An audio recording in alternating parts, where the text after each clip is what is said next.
ஜெர்மனியை விட்டு வெளியேற்றப்பட வேண்டியவர்கள் தங்களை மறைத்துக் கொள்ளும் சூழ்நிலையில் அவர்களுக்கு வழங்கப்படும் அனைத்து சமூக நல உதவிகளையும் உடனடியாக நிறுத்த வேண்டும் என்று CDU மற்றும் CSU கட்சி தலைவர்கள் கோரிக்கை விடுத்துள்ளனர்.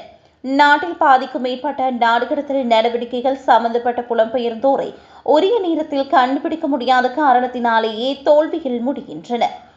தலைமறைவாகும் நபர்கள் அரசு வழங்கும் சமூக நல நிதி உதவிகளை தொடர்ந்து பெற்று வருவதை ஏற்றுக்கொள்ள முடியாது என CDU உள்நாட்டு கொள்கை நிபுணர் திட்டவட்டமாக தெரிவித்தார்.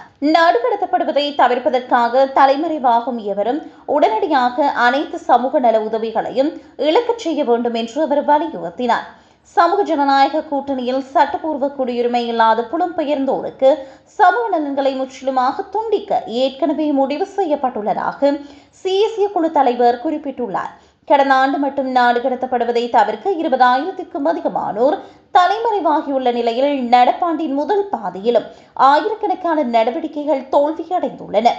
தலைமறைவானவர்களை கண்டறிந்து நாடு கடத்தும் நடவடிக்கைகளை தீவிரப்படுத்த மாநில அரசுகள் தடுத்து வைக்கும் இடங்களின் கொள்ளளவை அதிகரிக்க வேண்டும் என்று கோரிக்கைகள் எழுந்துள்ளன.